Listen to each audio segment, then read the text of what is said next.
number of years in the US, and there is a distinction between the communication industry and the information technology industry. Here in Nigeria and in Europe, I believe, it's combined. ICT, information and communication, information, communication, and technology. So what we're seeing at the stage is ICT and government.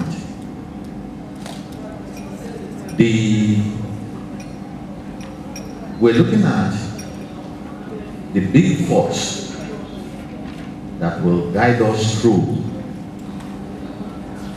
the impact of COVID-19, the impetus. And what can we do? We've been through this pandemic, the first phase, and we're about to move into the second phase. About a few weeks ago, about 3 weeks ago, I was at the conference in Abuja, sponsored by the communication industry. And I made a statement which I would like to repeat. This is to give a sounding round of applause to the communication industry for providing the technology, the infrastructure, the bandwidth that we use in battling the coronavirus.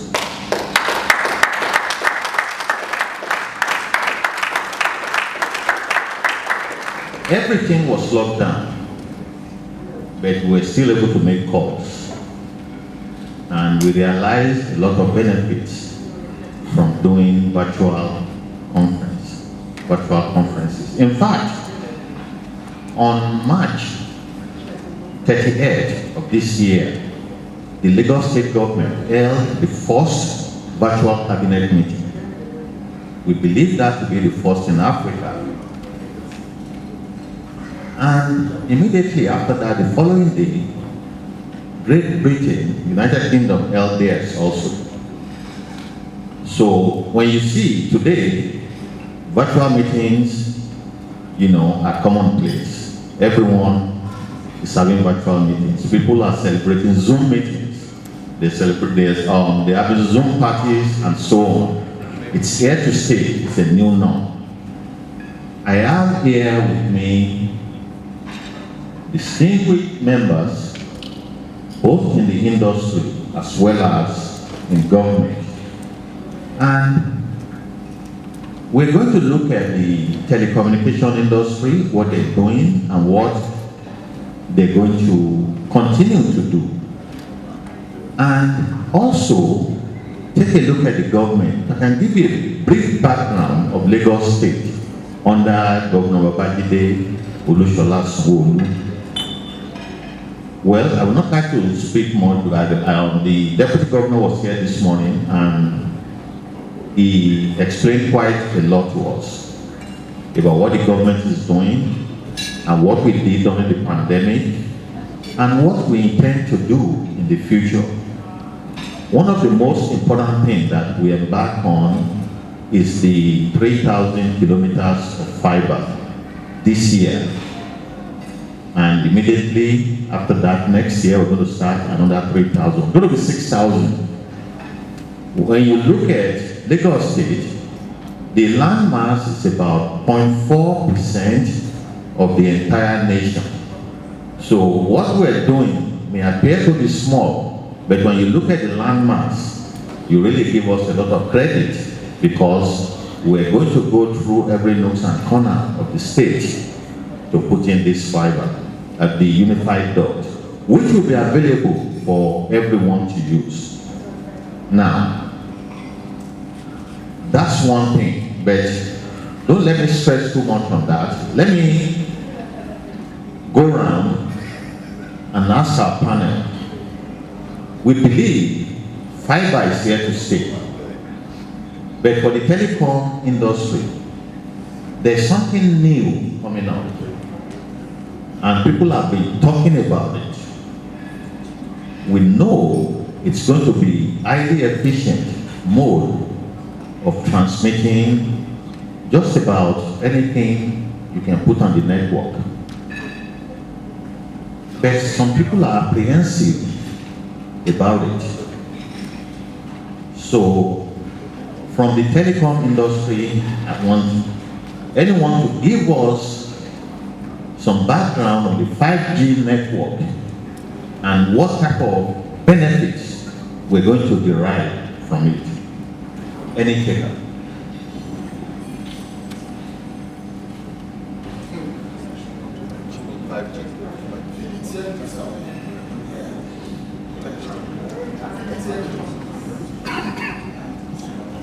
Thank you very much, Commissioner. Well, and the other members of the panel, afternoon, the audience, the sponsor, thank you for putting this great conference together. We've all gained a lot.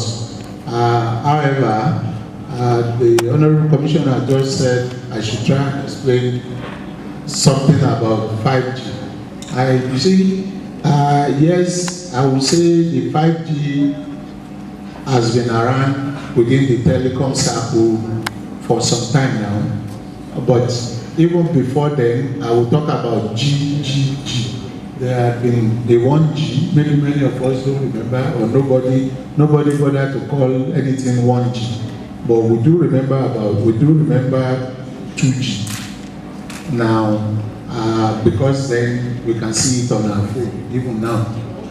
3G looks quite common now, but I would say in mid-2000, 3G was a mirage. Nobody heard about it. Then we used to talk about what is called UMTS. And so that was what we can then call that 2.5G. So when we need to move from 1G to the other, several technologies actually take place. But again, we have 3G. Many of us also in this room were familiar with 4G. So 4G, I don't need to explain much about it. If we now had followed all I've just said, all these Gs, they are not fiber. Because the Honorable Commissioner just mentioned about fiber being here to stay, and talked about what Lagos State is doing. Maybe he mentioned fiber because of the great work that Lagos is doing concerning fiber. But you see, in the communication industry, all these things work together.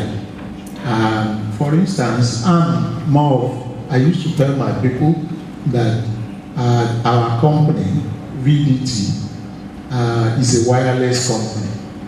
So you hear these G's when you talk about wireless.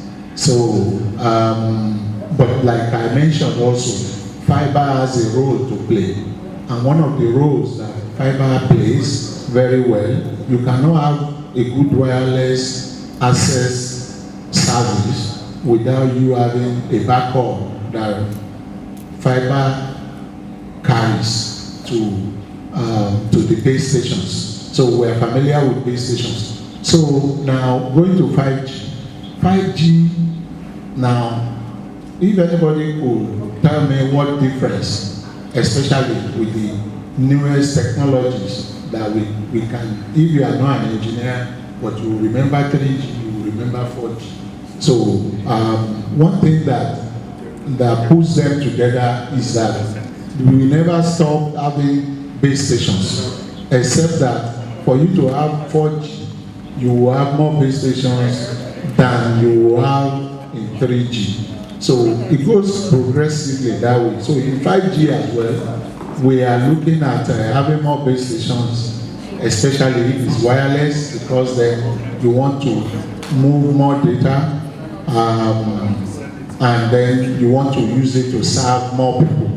And so what that portends is that we're going to have a lot more base stations, and then we're going to have more fiber coverage to be able to interlink those base stations.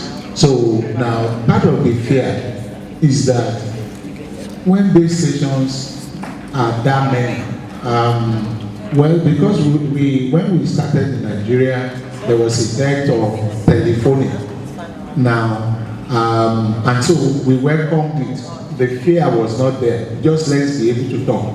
Now we feel we are talking, and now people are saying they are going to densify base stations.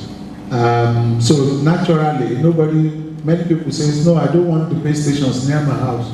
It's not because of any scientific, there is no scientific explanation for the fear.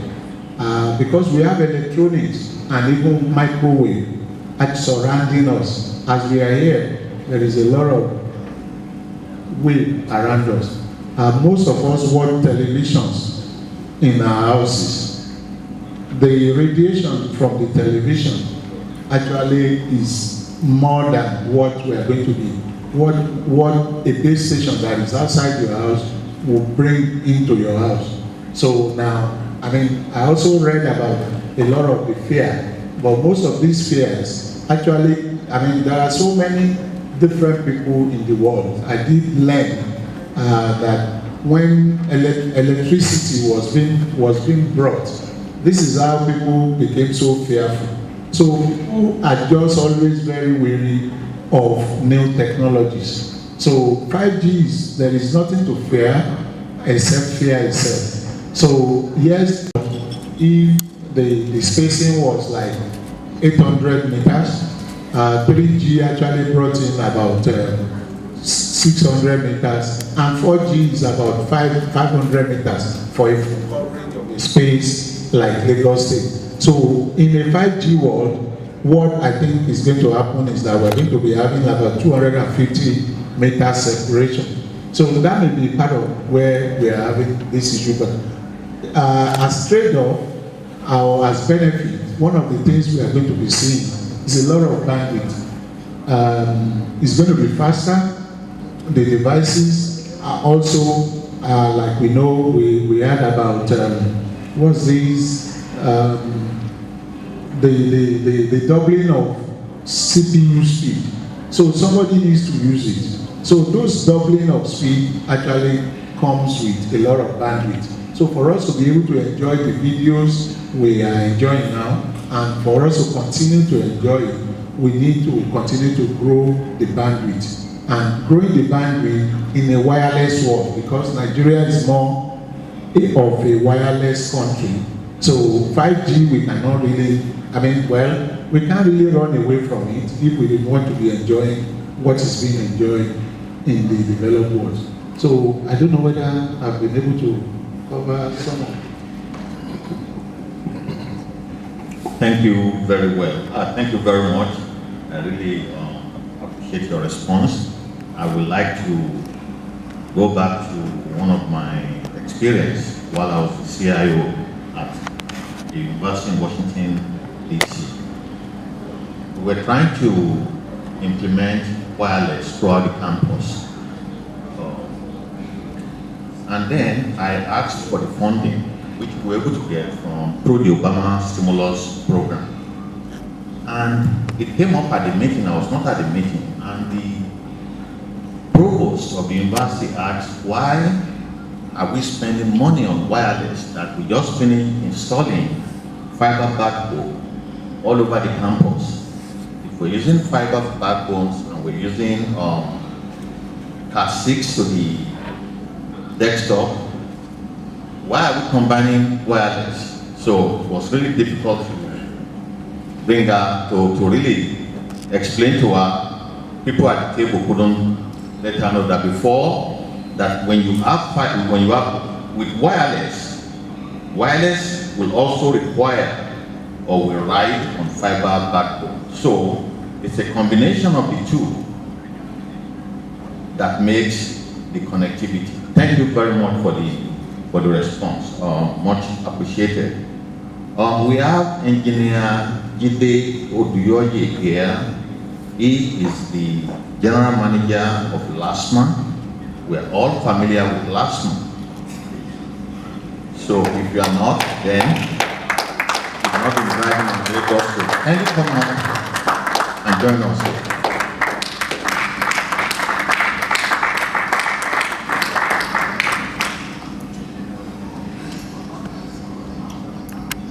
When it comes to eGovernment, it has been around for some time because it's leveraging computer technology to make the government function efficiently. So in the past 50 years, we've been having eGovernment. But today, when you look at it, everything is interconnected. We're taking advantage of the bandwidth available to be able to do more with less. FIRS has done a lot of initiatives to make sure that people pay their taxes. All this rides on the network. But in Lagos State, we have our own IRS. We call it LIRS. They've been doing a lot with technology. And we have here with us the Director of ICT at Lagos LIRS, Mr. Rashid Olajide. Lagos State Government has a program called the e-tax. And I hope Mr. Rashid will be able to tell us more about it. Thank you, Honorable Commissioner. My senior colleagues in Lagos State, please don't call it iService. That's the way you get to the top in Lagos. And I need to stand on existing protocol. E-tax is actually an enterprise tax administration system, which is an end-to-end tax administration system, which we use to harmonize all our tax processes and automate all our tax processes to digitize them so that we can bring the service to people in their homes, in the comfort of their homes and offices. Now, what led to the emergence of e-tax was before time, we had instances where individuals in Lagos State who are taxpayers, some of them had duplicate taxpayer IDs. Some companies, entities also had duplicated company IDs, which meant that it was kind of difficult to, at the touch of a button, be able to say, okay, this is how many taxpayers we have in our tax net. The former governor, for example, His Excellency Governor Ambode, I think he had about 11 taxpayer IDs. Because, you know, wealthy people, rather than going to tax offices to carry out their tax transactions, they probably would send somebody to go and perform that tax transaction. And if they look for those that taxpayer ID and they couldn't find it, then the thing they do is just probably just create another taxpayer ID. So it means that we have a lot of dirty data within our taxpayers database, so we just had to clean it. And the way to do that was leveraging on a BVN. So much has been said about identity management since I've been here this morning. And the only identity management that we thought that was necessary for us to use, which was unique and valid for every taxpayer and every citizen in Nigeria, was the BVN. So we adopted the BVN. We also needed to use the BVN because I think Mr. Okonla here was also talking about the tax identification number, which obviously foreign embassies will require to check your tax details. And we also thought that all the states' Board of Internal Revenue were going to integrate with JTB to form a unilateral tax database in Nigeria. So it meant that every state board of internal revenue had to develop a system which would integrate with JTB. And if you're integrating an application with JTB, you have to be rest assured that whatever data you're integrating with JTB is a clean data. So that was also one of the reasons why we adopted the BVN. And that was in readiness to integrate with JTB. So the instances of integrating that with BVN, we were able to clean all the duplicate multiple payer IDs that we had in our tax nets. We were able to automate all our processes from enumeration to registration to tax payments to assessments to reconciliation, tax auditing, annual returns filing, and report and analytics. So it meant that all those processes were at the touch of the button possible for every taxpayer or for every company entity in the comfort of their own home. And the benefits that gave to LRS was that, take for instance in post-COVID, I think in March of this year, we were able to generate 25 billion naira for Lagos State when a lot of these businesses, NDAs, and ministries were locked down. And that's because there was a payment module within our e-tax application, which meant that organizations and company entities can, within the comfort of their own home, make payments for remit their taxes. So it had paid good dividends. It's also paid good dividends for individuals. For instance, there's instant treasury receipts that anyone can print online from making payments. Before now, once you make a payment through a bank or any collecting agent, it would have to take about 3 or 4 days before you can pick up that revenue receipt. But with e-tax now, it means that once you make a payment, almost instantaneously, you would be able to print your revenue receipt. Again, filing of annual returns is also possible now on the e-tax platform, where people can, at the touch of a button, file their returns for their corporate entities in the comfort of their own offices. I think about 2 years ago, if I may remember, there was a tsunami of people in our office because, you know, we Nigerians, or in this climate, if I may say, we don't do the needful until the very last moment. And I think at that time, a lot of people decided to come on the very last day, which was the 31st of January, when we needed to close the filing of returns for that particular year. And if I can remember, we had almost about 1,600 people within the confines of our office that we're trying to ensure that they avoid the late penalty. But with e-tax now, all that has been reduced because the last annual returns that we did, we were able to complete about 25,000 companies online, and they were able to do that successfully. So that's one of the benefits that e-tax has brought to Lagos State. And over and above that, people too have more transparency, high availability of the application, 24/7 availability of the application, high transparency. It has also reduced cost of governance for us as well. And one of the canons of taxation was that taxation has to be flexible.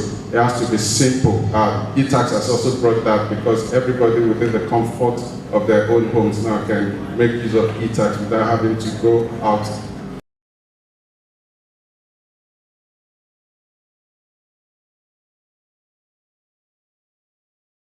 Connectivity to offices, schools, homes, so that, you know, we can take advantage of their network to connect to LIRS or to connect to Lagos Water Corporation, or simply to send email or use our WhatsApp, you know, and so on.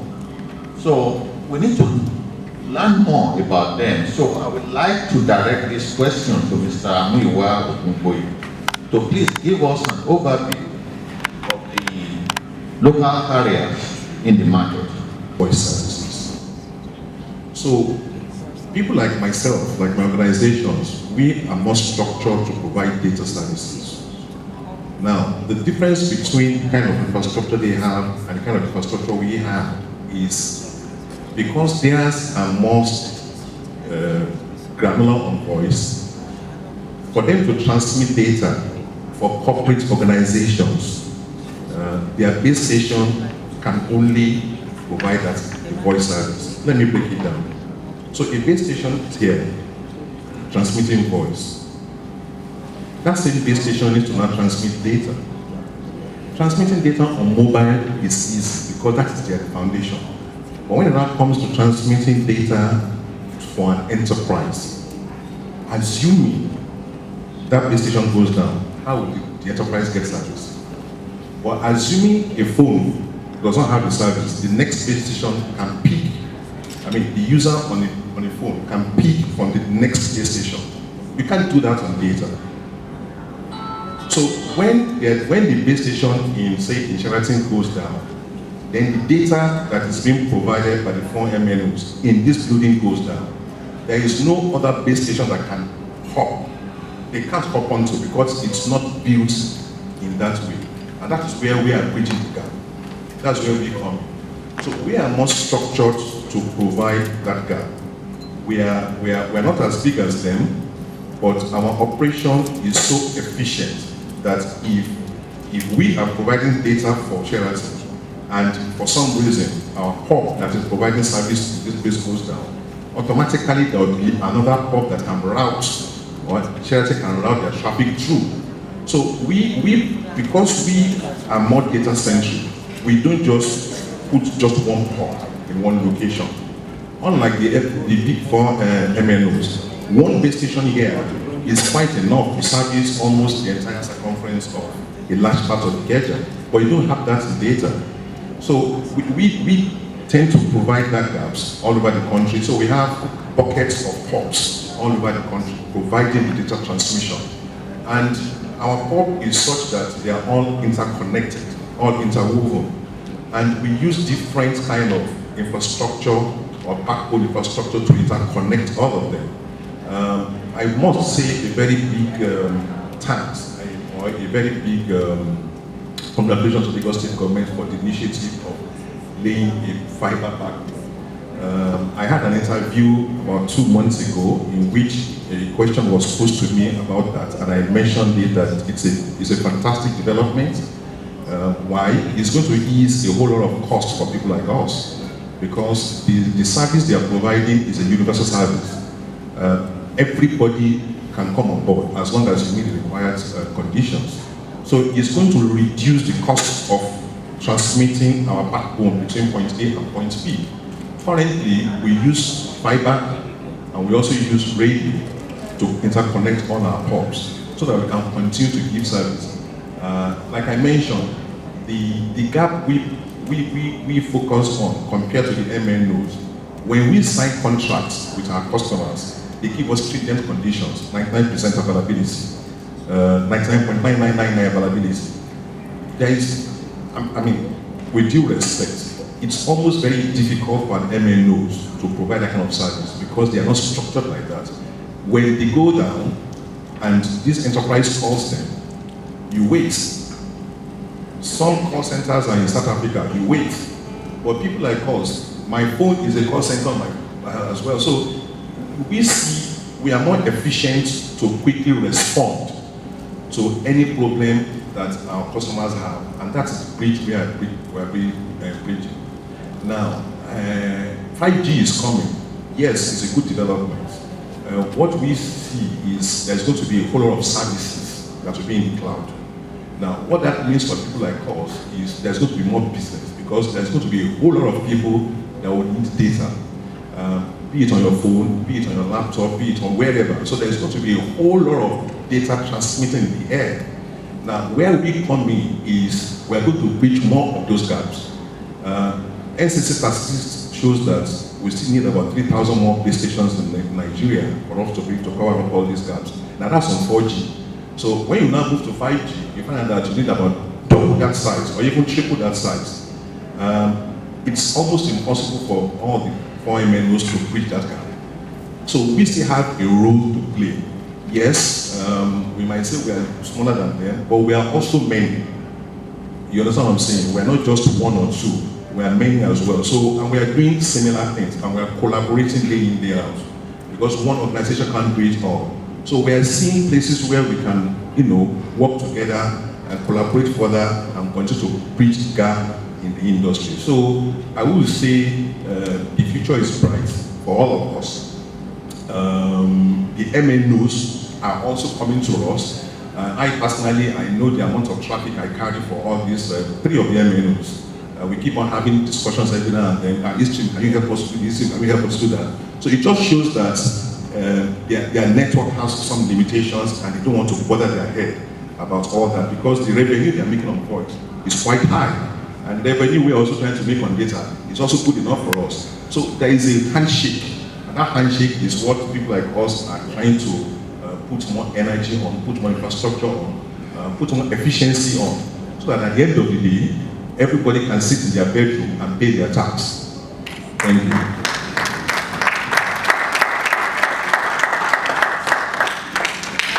Thank you very much for providing the insight to us. We really appreciate all the local carriers are doing, and they are highly respected by NCC as part of the industry that put us through during the COVID-19. We all like to drink water. It is a necessity.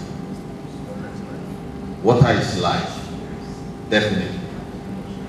And in Lagos, we have Lagos Water Corporation. They've been around for some time. And today, most people don't even know the source of the water we are drinking in Lagos. Water comes from Ogun State. And we have the MD of Lagos Water Corporation here with us. And I'd like to know how Lagos Water Corporation is leveraging ICT to enhance its operation and provide safe and potable water to the state. Mr. Badmus. Dear Commissioner, I stand on the existing protocol colleagues here. Ladies and gentlemen, but before I move forward, I would like to share an experience too, just like the Honorable Commissioner just shared. I believe it was early 2000 when I was in the US. I spent quite a lot of my years there too. We introduced what we call wireless SCADA systems for sewage collection. It worked perfectly. It was simply because of a big storm that came. We have a lot of our remote stations under the underpass, that bridge. And people get trapped a lot when it rains. So this SCADA system could be a real-time SCADA system. We put it in place. I wrote the proposal to federal government to get the money at the time, together with one of my colleagues, Tana, and it was working fine. At that time, the entire DC water and sewer were not on wireless at the time. Now it was running, and then the IT was kind of really, because wireless at the time, people are really scared of security. So they are not really too secure about it, but we make sure that we did our best to make it secure with the consultant that did it for us at the time. It works. And they have done a lot of improvement in it now. Ladies and gentlemen, today, DC Water is using wireless as their primary source now for all their SCADA system and other communication systems that they have, ICT. Now going back to Lagos Water Corporation. We levy on this e-government, which is through the ICT to make it more faster and friendly and faster. What we have done in that area is the ERP, which is the Enterprise Resource Planning. We use the e-government billing and collection system, which I will also elaborate a little bit about. SCADA system, we have already mapped our SCADA system, but it's not all over our stations yet. We have about 48 mini and macro water works all over the state, and we have 4 large water works that are producing water. Of course, some of us will say we don't get the water. It is true. We have challenges in bringing water to everybody at this time because of the population increase in water. We are experiencing about 80 people coming to Lagos almost every second or every minute, and most of them decide to stay. So it's really taking toll on the services that are being provided in the state. But the government is doing our best to make sure that, and this administration is also committed to make sure that every household is connected to water. There is water supply gap in Lagos State, no doubt about it. We have about almost 500 million gallons per day gap. But we're building on it. We're doing our best to make sure that every household is connected. Going back to e-government, we have a plan for SCADA system. We do have SCADA, but it's very old. But the state have a plan for SCADA system. Because that SCADA is supervisory control and data acquisition. Because I enjoy, this is one of the things I enjoy most where I came from.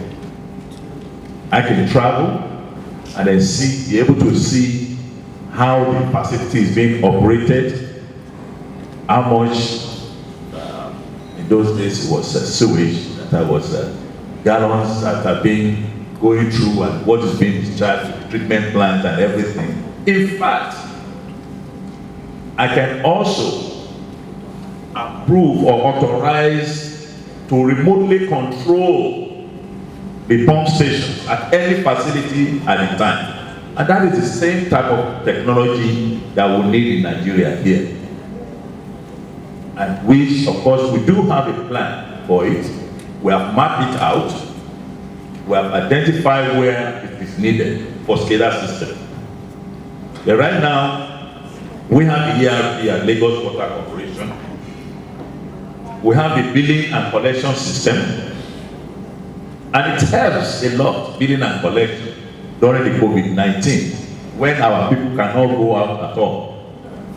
The few people that we have online, they can make their payment, and we are able to bill online too, by maybe people can go into the system and see how much their bill is and pay. The next one is the GIS, the Geographic Information System. We have that too, and we're using it, very effective.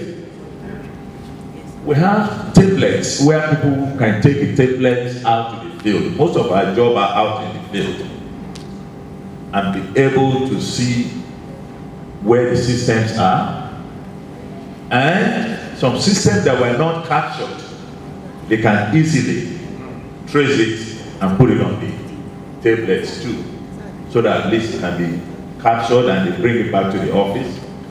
We have the technical services, the engineering department that can make sure that those systems are permanently captured. E-procurement.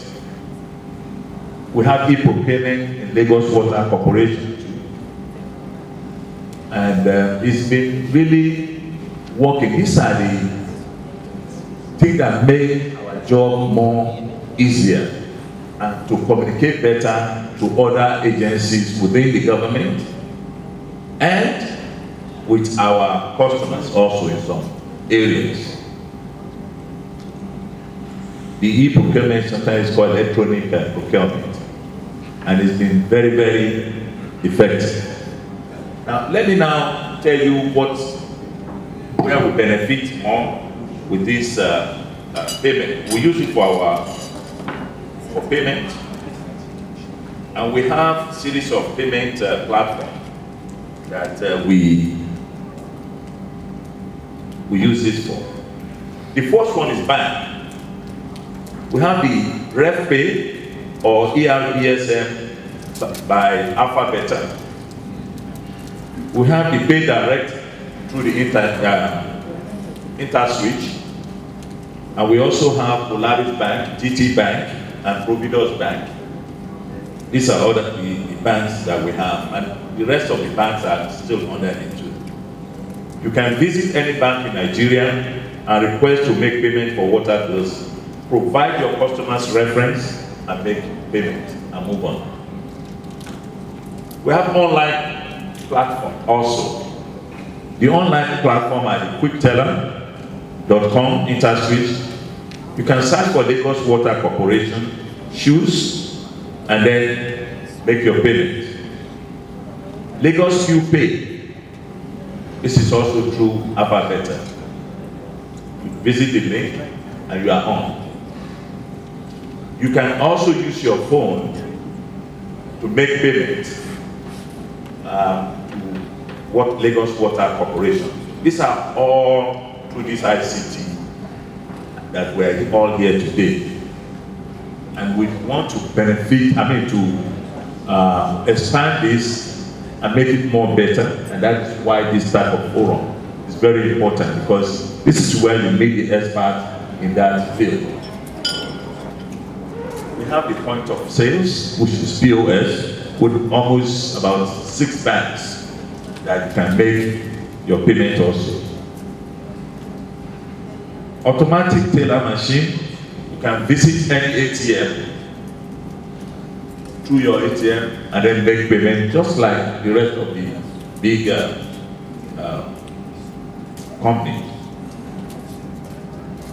You insert your ATM, you select that you want to pay a bill, select quick teller, enter customer's reference as merchant ID, enter amount to pay, it's all done. You get your receipt. So this is the area where we are right now, but of course, we need to do more. We need to learn more, because it involves everything. Before you blink your eyes, new technology is out there, and all you need to do is take advantage of it, and you'll be surprised how advanced Nigeria is compared to a lot of our sister countries in Africa. In fact, with some of these countries overseas too, we've gone a long way. And then we have all the people, we have all the experts in this country that can help us to solidify where we are today and take us higher than where we are. And I think I have to say thank you to all the people who are behind all these things, doing all these things, and we hope to continue and then advance more. Thank you very much.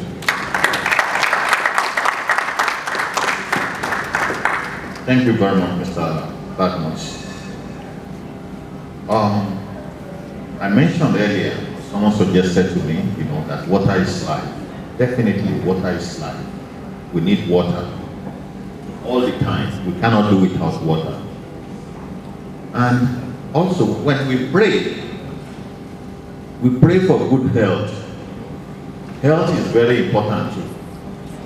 And the Lagos State has invested a lot in health. I would really need to give a lot of credits to our governor, Governor Olajide, and also the Commissioner for Health, Mr. Akeem Fahm. for guiding us through the pandemic.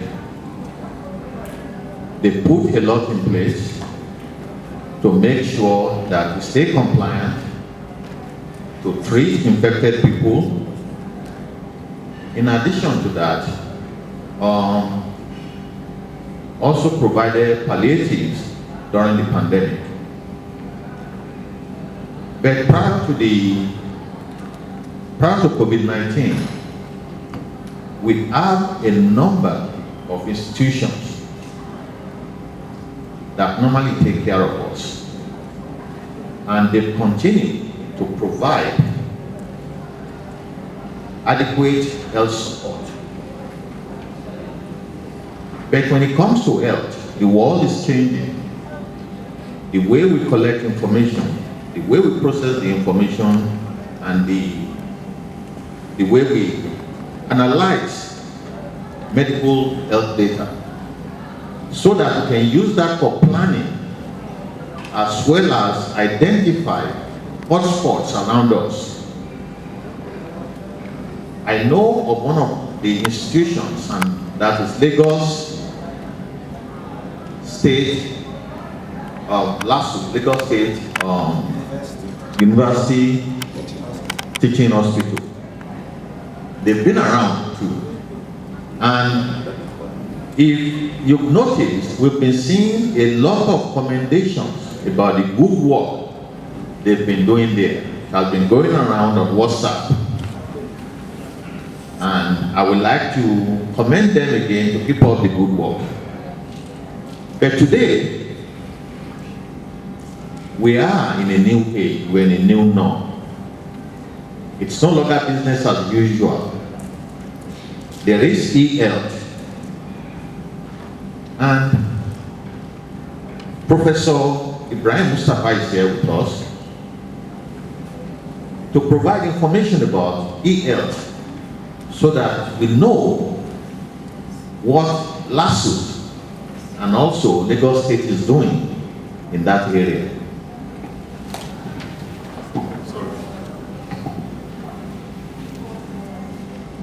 Thank you very much, my commissioner, for that commendation.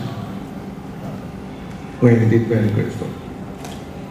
Good afternoon, the chairman, other members of the panel, ladies and gentlemen.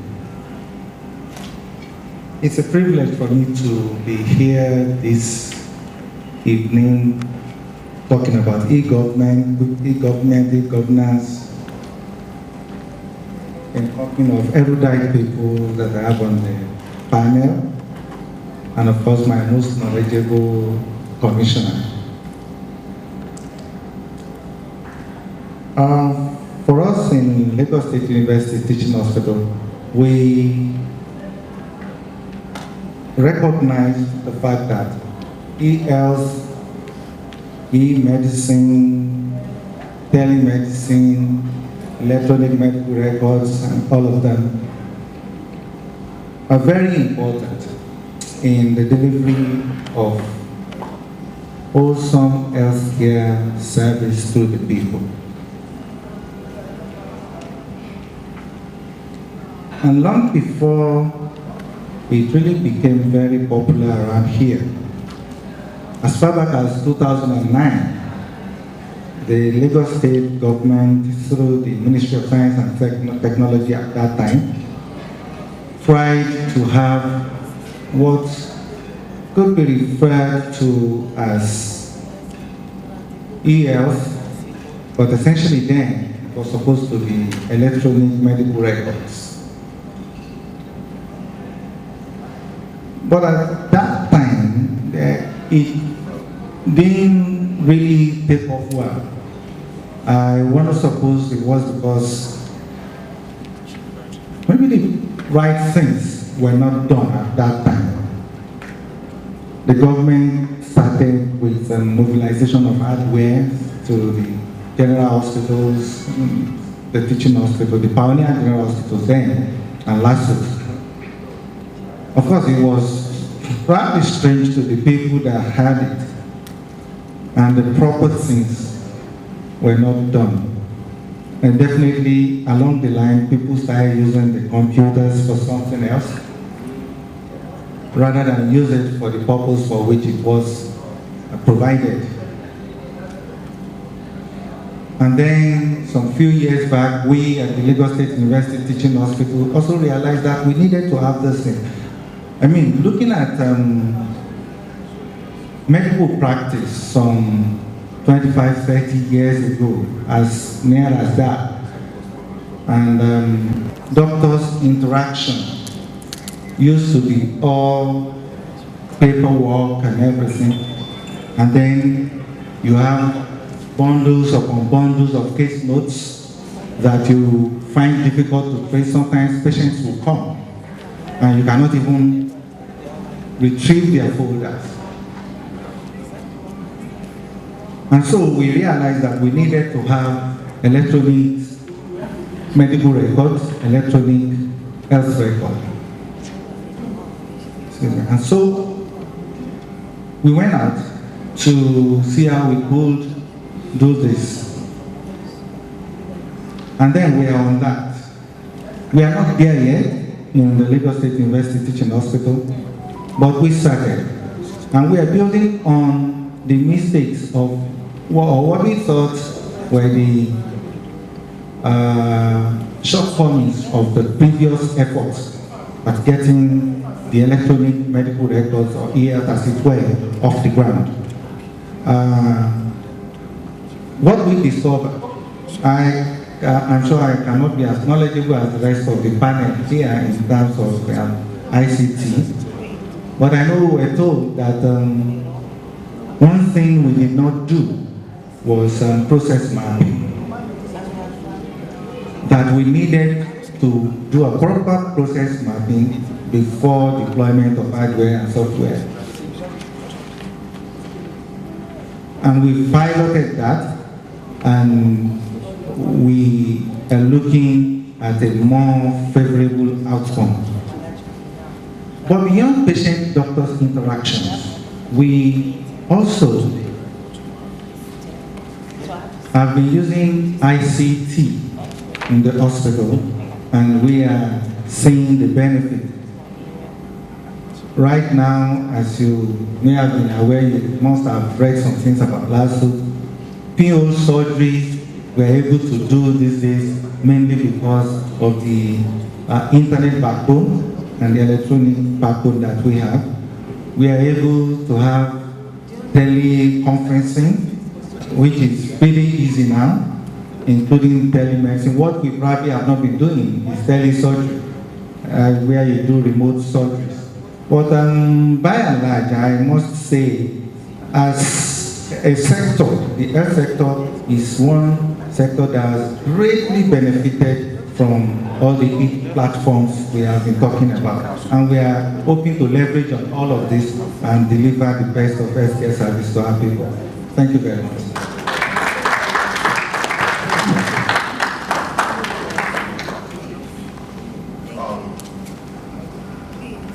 If I go to Engineer Akeem Fashola, you have increased the use of technology in your operations.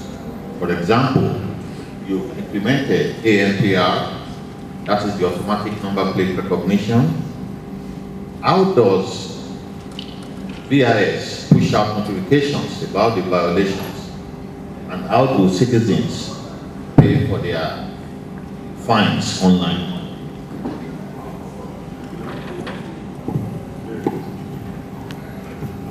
Honourable Commissioner, thank you very much. Good afternoon. First things first, let's get something clear. You do not need to be afraid of vehicle inspection officers if you do what you're supposed to do. Are we clear on that? Okay. So to answer the Commissioner's question, we have leveraged on ICT in many ways. One of the formidable factors that we deal with is the interactions with citizens on the road. And we try to reduce that interaction between officers and citizens because it normally creates chaos. So with the ANPR, which is automatic number plate recognition system. We have cameras that are located in various areas of the state, and once your vehicle passes in front of the camera, it reads a digital form of your number plate, and we have a lot of databases within the system to try and educate whether you have the normal documents that you are supposed to have as a vehicle owner. And once you are in violation of any of those protocols, you get a text message on the registered phone number on that vehicle, automatically. So text message goes out to you saying you have violated, and it gives you a reference number. And that reference number you can use to check what you have done, either on your phone or online. And this is what it looks like. Okay, so you can immediately go there and see what you have done. And if you don't have access to that, you can go to any of the vehicle inspection centers to do that. Likewise, on that same platform, if you are satisfied with the violation, you can equally pay your fine there. You don't need to come to our offices. You have 7 days to do that. But if you are in doubt of what the offense is, you can equally come to any of the offices and we will show you what you have done. The system is so dynamic. I can trace your movement within Lagos State in the last 7 days. I can show you everywhere that you have been. So if you come and tell me, oh, I didn't drive that car, it's not mine.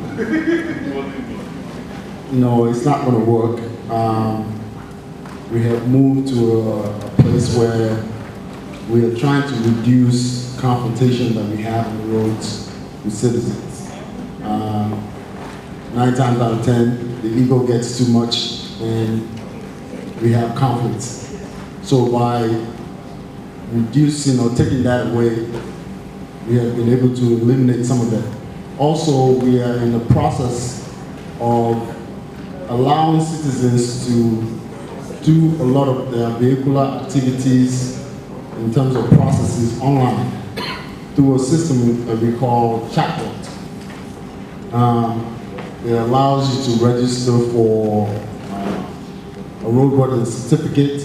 You want to renew your driver's license, various other things that are pertinent to owning a vehicle. You can do it. You will be able to do it online. Some of them you can do online now, but because, in particular, the roadworthiness, you need to physically bring the vehicle in so that we can inspect it. And even that, we have incorporated ICT in that aspect. Gone are the days where you bring the vehicle and then we have to kick the tires, press on the suspension to make sure it's okay. We don't do that anymore. We have been able to implement what we call the Lagos State Computerized Vehicle Inspection Center, where you bring your vehicle and all the necessary checks that will make that vehicle compliant with Lagos State laws are electronically educated, like your headlights aiming, your suspension, your brake life, your emissions, your steering geometry. We do that all digitally now for you to be compliant to drive a safer vehicle on the road. That and so many other things. Next year is going to be an interesting year where, well, some citizens will love us and some will hate a little more. But I can assure you that technology will play a vital role in the way we do enforcement in Lagos State. Thanks.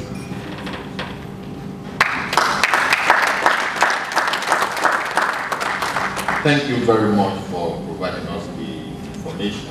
I know Lagos State is leveraging technology in most of our operations, and we are going to continue to do that. About 2 or 3 weeks ago, the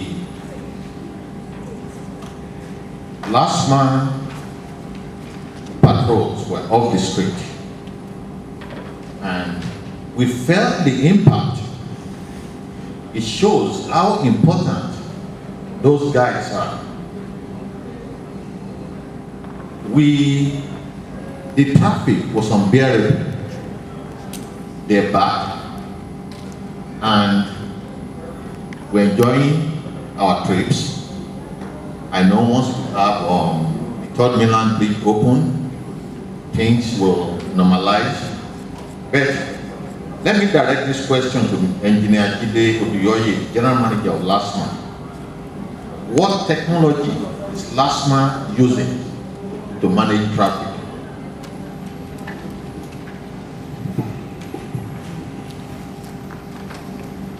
Thank you very much, my Honorable Commissioner. Total respect to all members of the panel. Good evening or good afternoon, whichever way it is. Ladies and gentlemen, in LASTMA, every time of the day is good morning. Mr. Fashola has actually spoken a lot about what is going on. We both operate under the same sphere in terms of enforcement and looking about mobility, safety and security of property and vehicles on the road.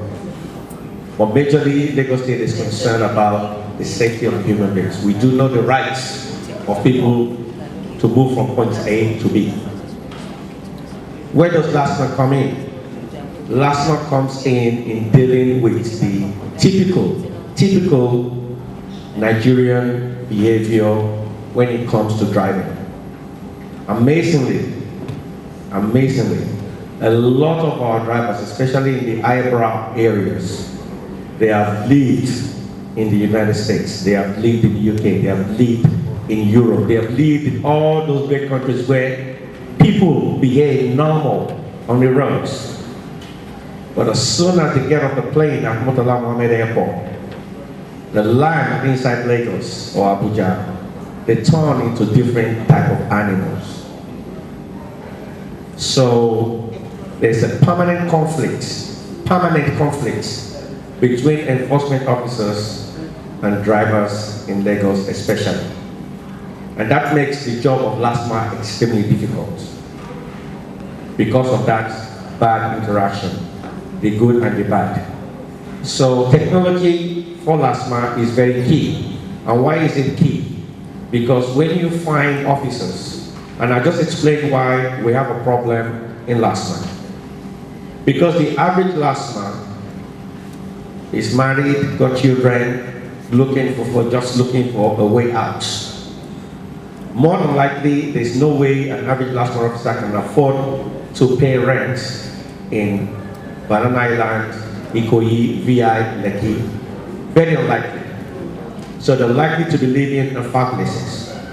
Meanwhile, the traffic congestion itself is on the main highways, and we don't have that many. Agege Motor Road, Third Mainland Bridge, you have Lagos-Ibadan Expressway, you have Eko Bridge, Ikorodu Road, like Lekki Express to Aja. So it's not too far. But officers have to leave their homes far distance in safety to get to choke points. All right? So when they get there, they're still human beings. Don't forget, every LASTMA officer is a Nigerian. Every LASTMA officer is proud and he's got ego issues too. Because every LASTMA officer feels big people or people in the cars are looking down at them. All right? I'm trying to paint a picture where eGovernment, technology has to change, has to bring a change into our environment right now, because right now it's not good. The fact that everybody was saying LASTMA were up the street, they were begging. No, they were not really begging for LASTMA to come on the road. They were just begging for the stress they were going through. It's not because they love LASTMA that much. All right? So technology needs to take a step away from interaction between Nigerians, between Nigerian enforcement officer and Nigerian drivers. So right now what we have to help us, and it's very, very weak at the moment, right, We just have improved technological system in terms of communication. So we have the use of CUG, which means officers can call without having to worry about the cost of telecoms costs to their pocket. So we have the use of CUG. My brother from the telecoms, you know what CUG means, right? So that means we can call each other. We have about 4,000 officers. We can call each other without cost. So there's a standard or round payment for that. So we can communicate and find out where we are, where there are problems, where there are incidences, where there are accidents, where there are crashes on the road. The other thing that we're working on that hasn't started, should have started before the COVID thing kicked in, was now to change the issue of conflict between human beings on the road. It's now to have cameras on every officer, which means they don't have to arrest anyone, they just capture the incidences. And that is all you have to do. Just control traffic or you capture incidences. Incidences mean drivers that jump red lights, people that change lanes dangerously, over speeding, anything that is against the traffic law as existing, they can capture it. And then using the automatic plate number recognition that is captured, we have the addresses through my brother working at VIS, so we can go and send you your bill, and the offenses will be sent to you video capture.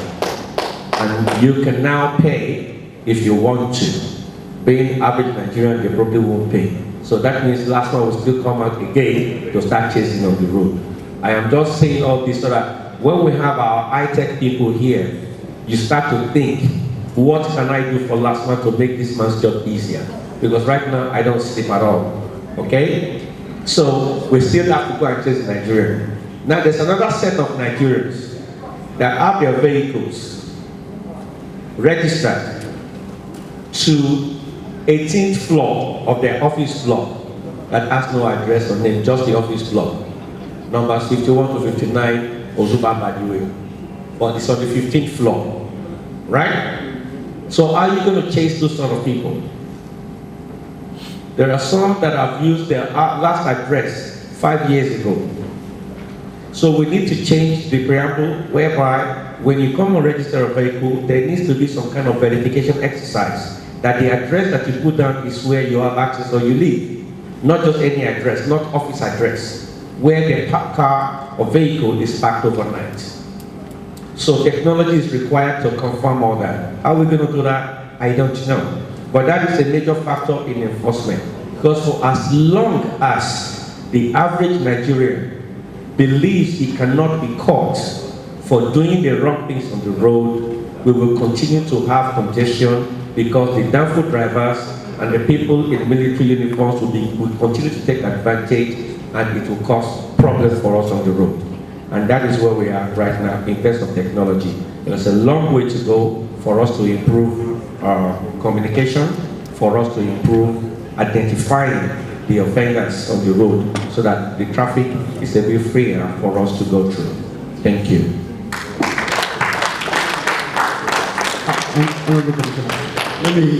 I just want to clarify something that Jane LASTMA said. This is to, I didn't want to mention it before, but for the people that we send fines to and they don't answer, we have what is called a blacklist. And that is where we go on the road, your number plate, once we come against it, it'll just flash that is a wanted vehicle, and we straight just apprehend it. We don't ask you any questions. We don't know. We don't want to hear any excuse. We take it from you after the period has expired. So there is a blacklist that you go on. If you do not answer any fine that has been issued to you, or you give a false address, or things of that nature. Thank you. Thank you very much. Before I round up, let me call on Mr. Muhammed Rudman to please tell us about Nigeria Internet Registration Association. Please, briefly, please. Okay, I actually